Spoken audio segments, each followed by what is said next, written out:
நான் ஏற்கனவே சொல்லியிருக்கேன், இது மகிழ்ச்சி, இது ஒரு வரலாற்று சிறப்புமிக்க தருணம். இன்று ராஜீவ்காந்திஜியுடைய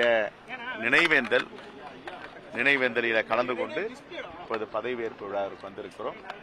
ஒவ்வொருவரும் தமிழ்நாடு காங்கிரஸ் கமிட்டியை சார்ந்தவர்களும் தமிழ்நாட்டு மக்களும் தலைவர் ராஜீவ்காந்தியுடைய தியாகத்தை நினைவு கொள்ள வேண்டும்.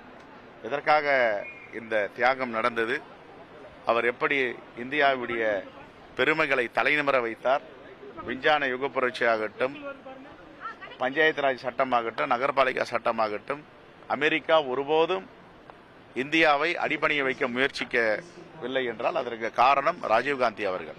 தலைவர் ராஜீவ்காந்தி காலத்தில் இந்தியா தலைநிமிர்ந்து நின்றது. ஆனால் இன்று இந்தியா எந்த நிலையில் இருக்கிறது என்பது தெரியும். ஆனால் அப்படிப்பட்ட ஒரு மாபெரும் தலைவருடைய நினைவேந்தலில் எங்களுடைய இரு அமைச்சர்கள் பொறுப்பேற்கிறார்கள்.